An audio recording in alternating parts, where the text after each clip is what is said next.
Hello Technolovers, prajurit TNI bukan cuma dituntut punya SDM yang tangguh untuk menghadapi ancaman yang terus berubah bentuk. Mereka juga perlu ditopang alat utama sistem senjata yang memadai.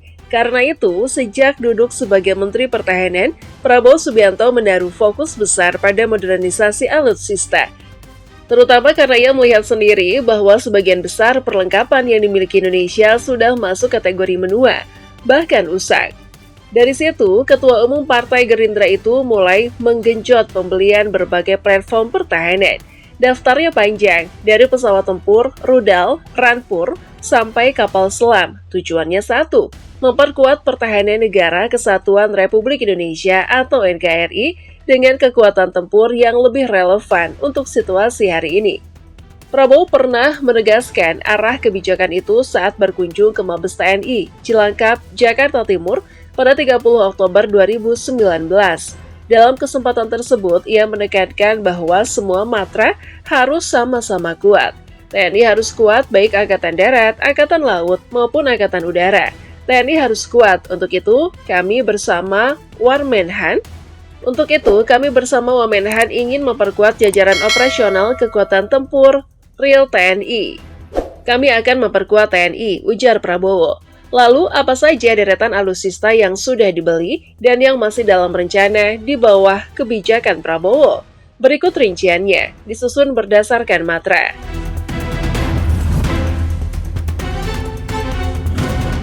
Alutsista untuk matra TNI Angkatan Darat.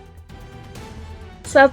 Helikopter Sikorsky S-70M Black Hawk Amerika Serikat 24 unit. Salah satu langkah yang cukup menonjol terjadi pada 2023 ketika Prabowo menyaksikan penandatanganan Letter of Agreement antara PT Dirgantara Indonesia atau PTDI dan Lockheed Martin. Bagi Prabowo, kerjasama ini bukan hanya soal menambah unit, tetapi juga soal memperkuat ekosistem industri pertahanan nasional. Ia menyebut kerjasama ini bisa menambah kekuatan TNI sekaligus memperkuat industri pertahanan.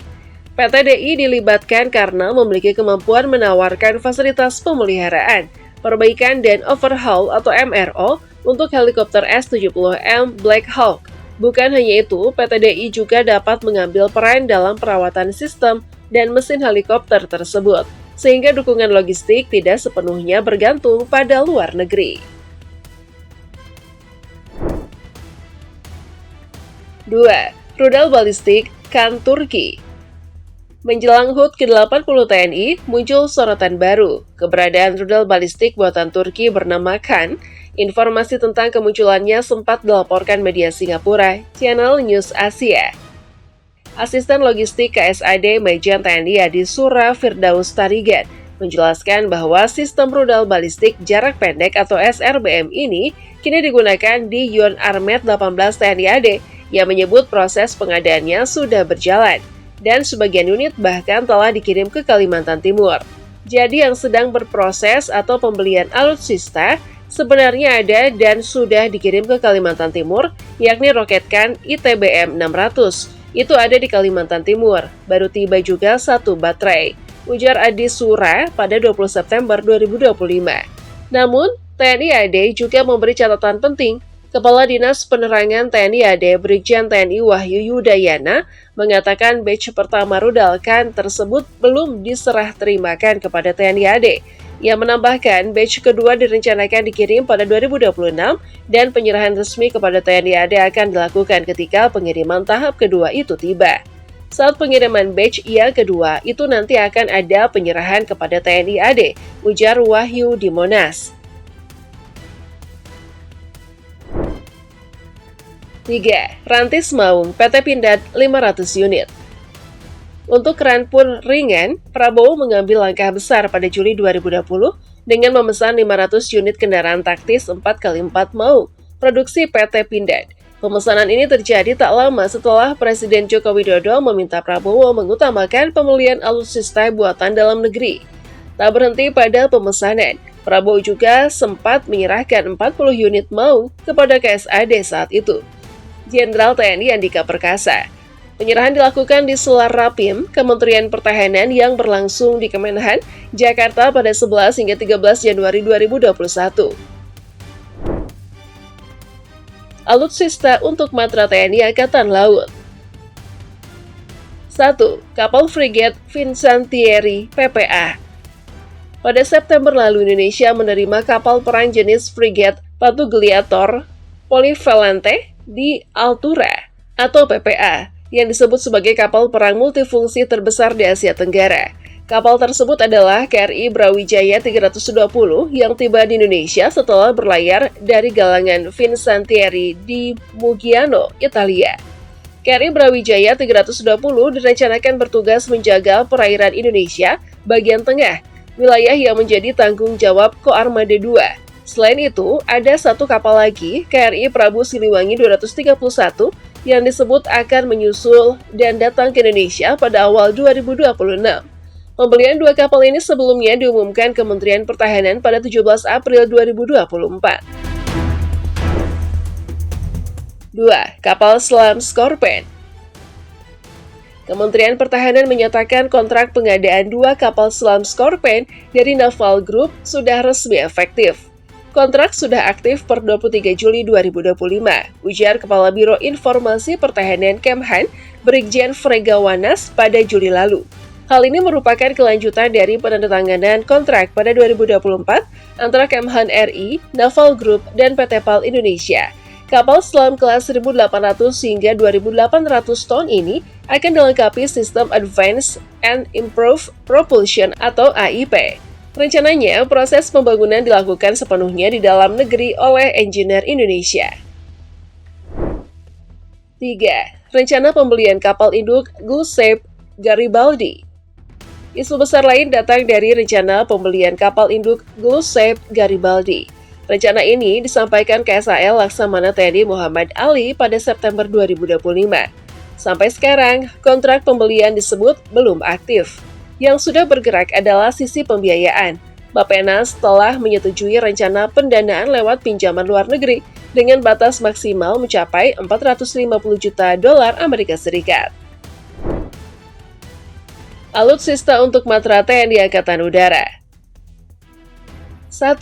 Airbus A400M, Prancis, 2 unit plus komitmen tambahan 4 unit.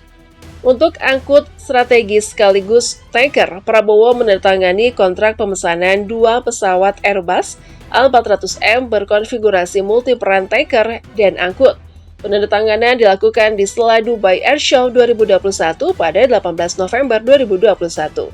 Selain 2 unit tersebut, Kemenhan juga menyatakan komitmen untuk membeli 4 unit A400M tambahan. Pesawat ini diproyeksikan mendukung pengangkutan taktis serta pengiriman personel dan logistik untuk pendaratan di berbagai kondisi medan. 2. Pesawat tempur Rafale Prancis 42 unit. Di masa Prabowo sebagai Menhan, Indonesia menaikkan kontrak pengadaan 42 pesawat tempur Rafale dari Prancis. Tahapannya dibagi dalam beberapa termin. Termin pertama 6 unit ditandatangani 2022, tahap kedua 18 unit diteken Agustus 2023, tahap ketiga 18 unit diteken 8 Januari 2023. Kepala Staf TNI AU Marsikal Muhammad Tony Harjono menyebut 3 unit Rafale dijadwalkan diterima Indonesia pada awal 2026. 3. Pesawat tempur Kaan, Turki, 48 unit. Indonesia juga menandatangani kontrak pengadaan 48 jet tempur generasi 5,0 buatan Turkish Aerospace Industries, Kaan, pada Agustus lalu. Prosesnya disaksikan langsung Menteri Pertahanan Syafri Samsudin melalui penandatanganan kontrak implementasi antara pemerintah Indonesia dan pemerintah Turki dalam rangkaian IDEF 2025 di Istanbul pada Juli 2025. Kemhan menyebut penandatanganan ini merupakan tindak lanjut dari kesepakatan Government to Government atau G2G yang sebelumnya telah ditandatangani pada 11 Juni 2025. 4. Super Hercules CS-130J 35 unit. Indonesia membeli 5 unit Super Hercules CS-130J 30 unit kelima tiba pada Mei 2024. Pengadaan ini dilakukan saat Prabowo masih menjabat Menteri Pertahanan dan Indonesia disebut menjadi negara pertama di Asia Tenggara yang memiliki teknologi pesawat angkut tersebut. TNI AU menjelaskan bahwa kelima pesawat akan ditempatkan di Skadron 31 Lanut Halim Perdana Kusuma. 5. Drone NKS Turki, 12 unit. Kemhan mengumumkan pembelian pesawat Nirawak NKS pada 2023, jumlahnya 12 unit, dengan nilai kontrak mencapai 300 juta dolar Amerika Serikat atau sekitar 4,5 triliun rupiah. Belakangan, diketahui satu unit NKS sudah tiba di Indonesia. KSAU Marsikal M. Tony Harjono membenarkan kedatangannya dan menyebut drone tersebut tengah menjalani proses tes terbang. Ia juga menegaskan kedatangan NKS sesuai jadwal pengadaan. 6. Jet tempur T-50I 6 unit.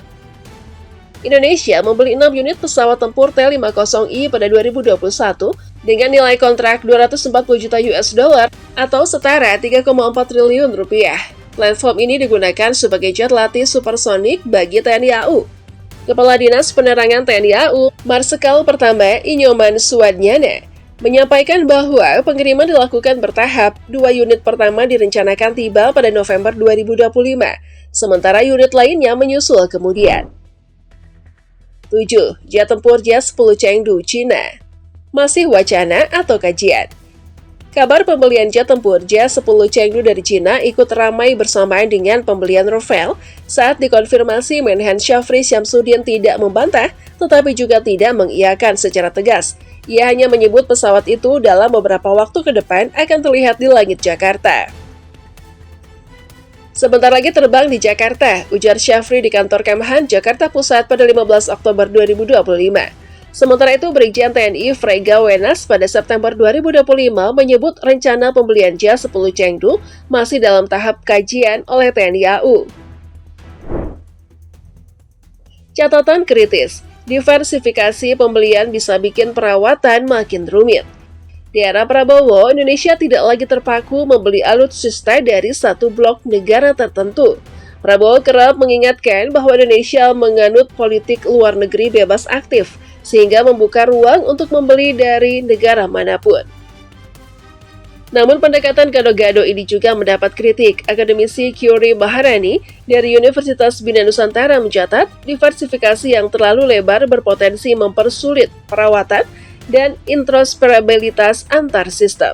Menurut Kyori, konsekuensinya bisa terasa pada biaya jangka panjang. Akhirnya justru meningkatkan biaya daur hidup atau life cycle alutsista, ujar Kyori. Dalam tulisan bersama Reta Andriani dan Wendy A. Prajuli di jurnal Prisma, dikutip Minggu 19 Oktober 2025.